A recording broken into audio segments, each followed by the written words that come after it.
Hello my dear student, आप सभी लोगों को मेरा सादर नमस्कार। पिछली वीडियो में मैं आप सभी लोगों को वो पढ़ाई थी स्वर व स्वर के भेद। तो आइए देखते हैं कि स्वर के जो भेद होते हैं जिसे उपभेद कहते हैं, वो आप लोगों को बताना है कि वो उसके भेद कितने हैं, भेद के भेद कितने हैं। स्वर व स्वरों के भेद। स्वरों के भेद मैं आप लोगों को बताई थी कि स्वरों के जो भेद होते हैं वो सामान्यतः कितने विभागों में बांटे जाते हैं। तो वो बांटे गए थे 5। कितने भागों में? 5। मात्रा या उच्चारण के आधार पर। नंबर 2 होता है जीभ के प्रयोग के आधार पर होता है। और नंबर तीन मुखाकृति के आधार पर। नंबर 4 होता है ओष्ठाकृति के आधार पर। नंबर 5 होता है नाक व मुख से वायु निकलने के आधार पर। तो आइए देखते हैं पहला, मात्रा या उच्चारण के आधार पर स्वरों के भेद। स्वरों के भेद। मात्रा या उच्चारण के आधार पर स्वरों को कितने भागों में बांटा जाता है? 3। नंबर 1 ह्रस्व स्वर। नंबर 2 दीर्घ स्वर। नंबर 3 प्लुत स्वर। देखिए, ह्रस्व स्वर जो होता है, ह्रस्व का मतलब होता है छोटा। क्या होता है? छोटा। ऐसा स्वर जिसको छोटा छोटा करके पढ़ते हैं, उच्चारण करते हैं, उसे हम क्या कहते हैं? ह्रस्व स्वर कहते हैं। और इसके उच्चारण में एक मात्रा का समय लगता है। एक मात्रा का समय का मतलब अपनी आँख की पलक एक बार जितने सेकंड में आप झपका सकते हैं उसी को एक मात्रा का समय कहते हैं। तो ह्रस्व स्वर एक मात्रिक है। इसको छोटा स्वर भी कहा जाता है और इसका नाम मुख्य या मूल स्वर भी होता है। चाहे आप ह्रस्व स्वर कहिए, चाहे एक मात्रिक कहिए, चाहे छोटा स्वर कहिए, चाहे मुख्य स्वर कहिए, चाहे मूल स्वर कहिए। इनकी संख्या कितनी होती है? 4। अब तक संख्या नहीं पूछी गई है, जैसे आप लोग जान लीजिए, सपोज दैट कभी पूछ दे। इनकी संख्या कितनी है? 4। अ, ई, उ और री। ये चारों का नाम क्या है? ह्रस्व स्वर, एक मात्रिक, छोटा स्वर, मुख्य स्वर और मूल स्वर। अ, ई, उ, री। अब नंबर 2 होता है दीर्घ स्वर। दीर्घ का मतलब होता है बड़ा। दीर्घ का मतलब क्या होता है? बड़ा। ऐसा स्वर जिसके उच्चारण में लिख दे रहे हैं, ऐसा स्वर जिसके उच्चारण में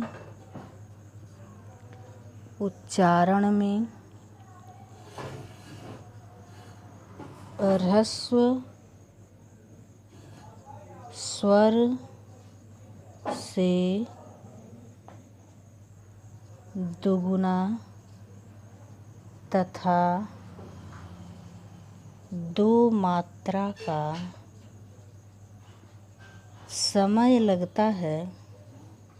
2 मात्रा का समय लगता है, उसे दीर्घ स्वर या द्विमात्रिक या सजातीय या संध्यक्षर या, ये देखिए संध्यक्षर लिखे हैं, बोर्ड में दिखाई नहीं दे रहा होगा, संध्यक्षर, संधिधन अक्षर बराबर संध्यक्षर, संध्यक्षर में कौन सी संधि है तो यण संधि है। संध्यक्षर स्वर कहते हैं। समझ में आया? ऐसा स्वर जिसके उच्चारण में ह्रस्व स्वर से दुगुना तथा 2 मात्रा का समय लगता है उसे दीर्घ स्वर या द्विमात्रिक या सजातीय स्वर या संध्यक्षर स्वर कहते हैं। दीर्घ स्वर, द्विमात्रिक, सजातीय, संध्यक्षर, इन चारों में से आपको किसी भी प्रकार से घुमाकर यदि क्वेश्चन करता है तो आप ये जानिए कि जो आपका बड़ा आ, बड़ी ई और बड़ा ऊ है, इसी तीनों का नाम क्या है? दीर्घ स्वर, द्विमात्रिक, सजातीय स्वर, संध्यक्षर। अब आपसे ये क्वेश्चन करता है कि दीर्घ स्वर की मूल संख्या कितनी है? दीर्घ स्वरों की मूल संख्या कितनी है? तो ये देखिए, दीर्घ स्वरों की मूल संख्या 3 है। यहाँ कॉमा लगा लीजिएगा। दीर्घ स्वरों की मूल संख्या कितनी है? 3। और सामान्य संख्या कितनी है? 7। ए, ऐ, ओ और औ। ठीक, ए, ऐ, ओ और औ, ये मूल संख्या हो गई। और ये चारों भी दीर्घ स्वर की श्रेणी में रखे जाते हैं, लेकिन इनका व्यक्तिगत नाम है संयुक्त स्वर। ये जो आ है, उच्चारण करके देखिए, आ, ई, उ। आ जो है वो अ प्लस अ बराबर आ, ई प्लस ई बराबर ई, ऊ प्लस ऊ बराबर ऊ। अब ये नहीं है कि यहाँ बड़ा आ होगा, यहाँ बड़ा आ होगा तो बड़ा आ नहीं बनेगा, यहाँ बड़ी ई होगी, यहाँ छोटी ई होगी, या यहाँ छोटी ई है, यहाँ बड़ी ई होगी। तो ऐसा नहीं है कि बड़ी ई हो या छोटी ई से ये बड़ी ई नहीं बनेगी, ऐसा नहीं। लेकिन ये जो छोटा अ, छोटी ई, छोटा ऊ है, ये तीनों मूल स्वर हैं, इसलिए इन तीनों को मिलाकर दीर्घ स्वर बनाए जाते हैं। 2 समान स्वरों के मेल से दीर्घ स्वर बनते हैं। और सजातीय क्यों कहते हैं? क्योंकि ये दोनों समान हैं, इसलिए इनका नाम क्या दिया जाता है? सजातीय। संध्यक्षर इन्हें इसलिए कहा जाता है क्योंकि जो दीर्घ संधि है उसमें आ, ई और ऊ को पढ़ा जाता है। ठीक, आइए देखते हैं सामान्य संख्या में ए, ऐ, ओ, औ, इसको दीर्घ स्वर की श्रेणी में कैसे रखा गया? एक बार क्वेश्चन पूछा था कि निम्न में से कौन सा दीर्घ स्वर नहीं है? कौन सा दीर्घ स्वर नहीं है? ऑप्शन नंबर 1 दिया था ए, 2 दिया था ऐ, तीसरा दिया था ओ और चौथा दिया था अ। अब देखिए, ये तीनों का नाम तो संयुक्त अक्षर है ना, संयुक्त स्वर है। तो ये छोटा अ कौन सा है? ह्रस्व स्वर है, मूल स्वर है, मुख्य स्वर है। तो यही अ दीर्घ स्वर की श्रेणी में नहीं है ना। इसी ऑप्शन को लेकर एक क्वेश्चन इससे और बन सकता है कि कौन सा संयुक्त स्वर नहीं है। तो छोटा अ क्या है? ये मूल स्वर है और ये तीनों क्या हैं? संयुक्त स्वर हैं। तो क्वेश्चन चाहे जैसे पूछे, आप अगर थ्योरी पढ़े हैं, डिटेल से पढ़े हैं, तो आप कहीं से भी उत्तर कर सकते हैं। ठीक, तो इसका नाम, इन चारों का व्यक्तिगत नाम क्या है? संयुक्त स्वर। आइए देखते हैं कि संयुक्त स्वर किसे कहते हैं। और यह किन किन स्वरों से मिलकर बना होता है। जबकि स्वरों के विभाजन में आप चाहे जितना पढ़िए, उसके भेद में संयुक्त स्वर कभी नहीं आएगा। क्यों? क्योंकि मात्रा या उच्चारण के आधार पर जो होते हैं वो उसके 3 भेद होते हैं। जीभ के प्रयोग के आधार पर कितने भेद होते हैं? 3 भेद होते हैं। ओष्ठाकृत के आधार पर 2 भेद होते हैं। मुखाकृत के आधार पर 4 भेद होते हैं। और नाक व मुख से वायु निष्कासन के आधार पर जो होता है वो 2 भेद होता है। तो संयुक्त स्वर की बात कहीं नहीं आती है। संयुक्त स्वर की बात क्यों नहीं आती है? क्योंकि ये 2 असमान स्वरों से मिलकर बनाए जाते हैं और इनकी संख्या कितनी है? 4 है। आइए संयुक्त स्वर की परिभाषा देख लेते हैं।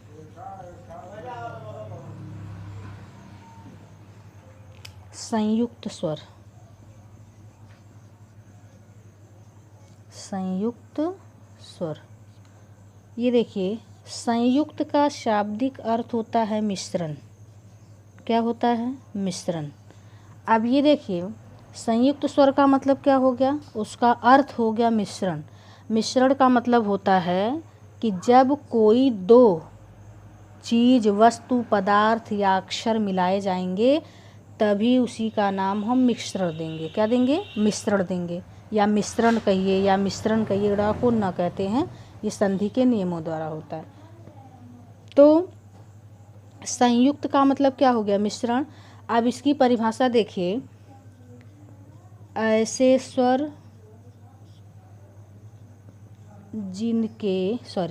ऐसे स्वर जो 2 असमान स्वरों से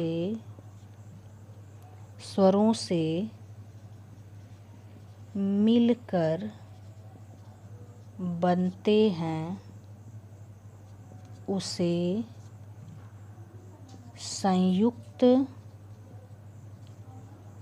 स्वर कहते हैं। ठीक।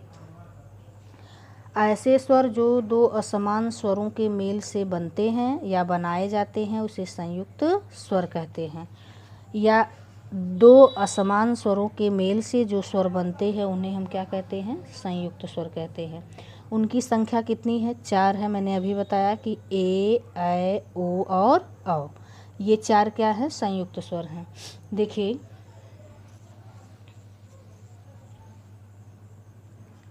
ए, ऐ, ओ और औ।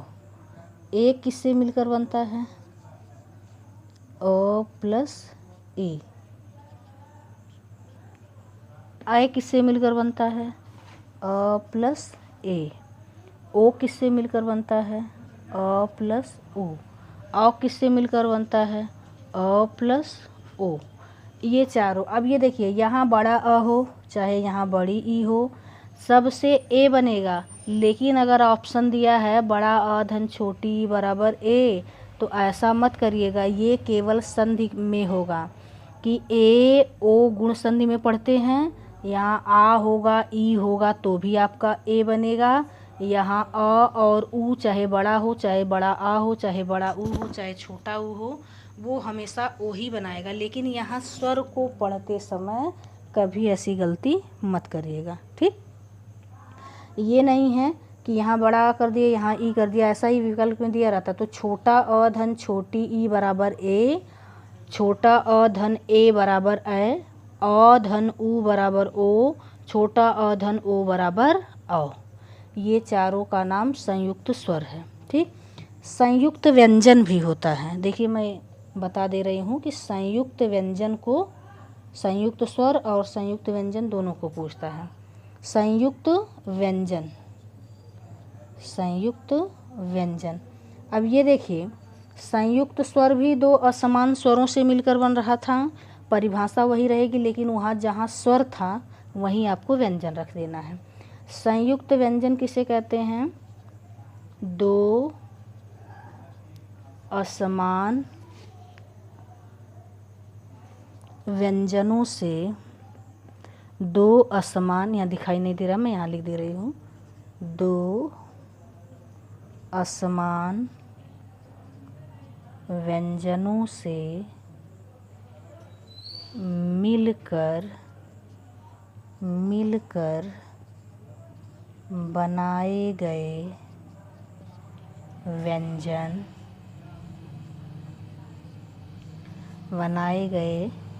व्यंजनों को संयुक्त व्यंजन कहते हैं। ठीक, दो असमान व्यंजनों के मेल से क्या बनते हैं? संयुक्त व्यंजन बनते हैं। दो असमान स्वरों से मिलकर संयुक्त स्वर बनते हैं। संयुक्त स्वर जो है ए, ऐ, ओ, औ है, और संयुक्त व्यंजन क्या है? क्ष, त्र, ज्ञ और श्र। व्यंजन पढ़ाऊंगी तो बताऊंगी, लेकिन दोनों साथ रहेगा तो आप लोग समझ पाएंगे। और कभी ऐसी गलती मत करिएगा कि स्वर को पूछ रहा, पहले वहाँ देख लिया करिए स्वर को पूछ रहा है कि व्यंजन को पूछ रहा है। देखिए क्ष जो होता है वो आधा क प्लस मूर्धन्य श से मिलकर बनता है। ये आपका पदेन र है। आगे मैं बता दूंगी आप लोगों को कि र क्या होता है, श क्या होता है, तालव्य श क्या होता है, व्यंजन पढ़ाऊंगी तब। तो ये त्र जो है आधा त प्लस र। ये ज्ञ जो है, देखिए ज्ञ कहने में अंग्रेजी में GY से ज्ञ बनता है, और ज्ञ यहाँ पढ़ भी रहे हैं, लेकिन हिंदी भाषा का विकास संस्कृत भाषा से हुआ है, इसलिए संस्कृत में इसे ज्ञ पढ़ते हैं। क्या पढ़ते हैं? ज्ञ पढ़ते हैं। तो ज प्लस य बराबर ज्ञ। और ये श्र जो है ये आपका तालव्य श है, दिखाई दे रहा है ना? ये देखिए तालव्य श है। संस्कृत में जब आप श्व लिखते हैं तो ऐसे आपका श्व होता है, या तो आप ऐसे भी लिख सकते हैं, जो ये है वही ये है। श्व का मतलब होता है कल। ठीक, तो ये आपका क्या है? तालव्य श है, और ये क्या हो गया? र हो गया। तो तालव्य आधा श और र मिलकर क्या बना? श्र। ठीक, श्र में जहाँ ये श है तालव्य, अगर उसमें र लगा है तो उसमें री कभी नहीं लगेगी। ये आप लोग ध्यान दीजिएगा। श अगर श्र है, तालव्य श बना है, उसमें र लगा है, तो उसमें री का कोई सवाल ही नहीं उठता है। कहीं भी किसी भी शब्द में आप देख लीजिएगा हिंदी डिक्शनरी में, ये ऐसा हो ही नहीं सकता है। जैसे आप देखेंगे श्रृंगार, अब ये री हो गया ना, अगर इसमें हम र को लगाते, पदेन र को, तो हम री को पढ़ते कि र को पढ़ते? नहीं पढ़ते ना। तो इसलिए ये आपका तालव्य श है और ये री की मात्रा है। यदि ऑप्शन में इस तरह का श्रृंगार नहीं दिया है, इस तरह का श्रृंगार नहीं दिया है, दिखाई नहीं दे रहा है, क्या लग रहा है? देखिए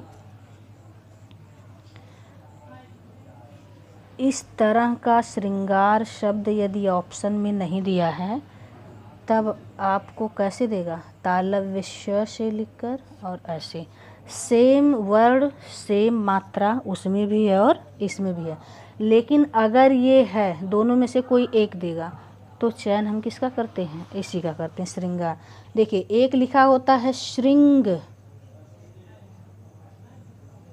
श्रृंग मतलब होता है सींग, पशुओं की सींग जो होती है।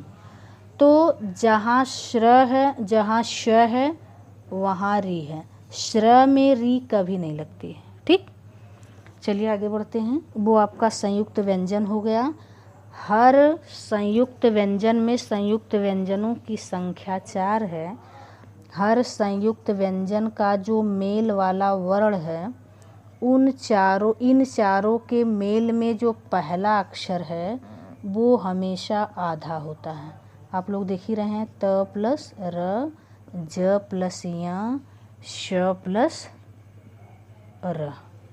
ठीक, इसकी परिभाषा एक संयुक्त व्यंजन की इस तरह पूछता है कि जब, ये किताब में नहीं है, ऐसे घुमा फिरा के पूछ देगा, ध्यान दे दीजिए आप लोग कि हम क्या पढ़ा रहे हैं। ये मत लीजिएगा कि हाँ कैसा पढ़ा रहे हैं, क्या पढ़ा रहे हैं, राइटिंग नहीं सही। बहुत बच्चे ऐसे होते हैं ना, जो हमारे कोचिंग के बच्चे होंगे वो तो बहुत भली भांति समझते होंगे।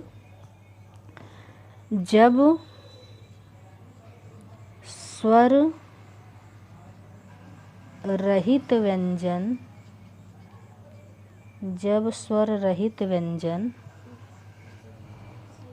स्वर सहित व्यंजन से मिलते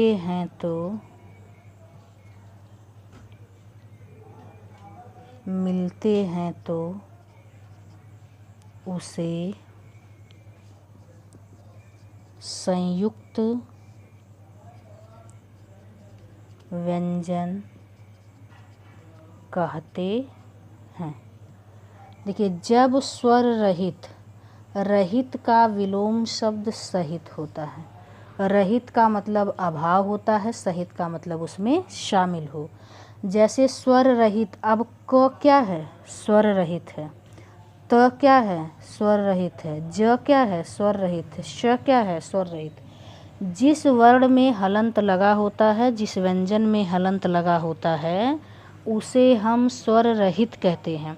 तो ये चारों पहला स्वर रहित हो गया, इसमें स्वर नहीं मिला है। और उसके बाद वाला जो है, जैसे क्ष हो गया और ये र हो गया, य हो गया और ये र हो गया, ये चारों के चारों क्या हो गए? स्वर सहित हो गए। इसलिए ये दोनों मिलकर किसका निर्माण किए? संयुक्त व्यंजन का। संयुक्त व्यंजनों की भी संख्या 4 होती है और संयुक्त स्वरों की भी संख्या 4 होती है। ठीक, आइए अब मात्रा या उच्चारण के आधार पर स्वरों के भेद जो हैं वो प्लुत स्वर में देखते हैं कि उसकी परिभाषा क्या है। ऐसा स्वर, प्लुत स्वर, ऐसा स्वर जिसके उच्चारण में, उच्चारण का मतलब बोलना होता है, जिसके उच्चारण में ह्रस्व स्वर से तिगुना, 3 गुना और 2 गुना नहीं होता, तिगुना और दुगुना होता है। तिगुना समय तथा दीर्घ स्वर से दुगुना समय लगता है, उसे प्लुत स्वर कहते हैं। ठीक, ऐसा स्वर जिसके उच्चारण में दीर्घ स्वर से दुगुना, ह्रस्व स्वर से तिगुना समय लगता है, उसे क्या कहते हैं? प्लुत स्वर कहते हैं। प्लुत स्वरों की संख्या नहीं होती है, इसका चिन्ह होता है, संकेत इसका होता है। ये क्या है? प्लुत स्वर है। हिंदी भाषा में जब हम व्याकरण में जब हम छंद पढ़ेंगे तो उसमें इस यस का मतलब जो प्लुत स्वर होता है, यहाँ 3 मात्रा का ये संकेत देता है, लेकिन छंद में यह 2 मात्रा का संकेत देता है। जहाँ दीर्घ स्वर होगा वहाँ 2 और जहाँ ह्रस्व स्वर होगा वहाँ 1। ये 1 मात्रा का संकेत है ह्रस्व स्वर का, और ये प्लुत स्वर का संकेत जो वहाँ छंद में 2 मात्रा का संकेत करता। ठीक, लेकिन यहाँ क्या है? 3 मात्रा का संकेत ये करता है। जैसे हम लिखते हैं ओम, आप ओम को चाहे जितना भी जल्दी चाह कर भी बोलिए, कितने बच्चे होते हैं उल्लंघन करने के लिए बोलते हैं ओम, तो ये शुद्ध शब्द नहीं होता है ओम। जब कोई दूरी पर रहता है तो आप बुलाते हे, तो ये सुनाई देता है ना, हे हम खींच कर बुलाते हैं। आप ये देखिए, आपके घर अगर आरती की किताब होगी पुरानी वाली, तो उसमें ऐसे लिखा होगा ओम, जैसे हिंदी का 3 बनता है ना, उसी तरह इसी का मतलब होता है कि 3 का मतलब 3 मात्रा का समय लगता है। ठीक, आज के लिए बस इतना ही। एक एक करके मैं पढ़ाऊंगी, जो आप लोगों को समझ में ना आया हो कमेंट के माध्यम से फ़ोन करके मुझे बताइएगा। तो आज के लिए बस इतना ही। जय हिंद। चैनल अगर पसंद आए तो लाइक और सब्सक्राइब करना ना भूलें।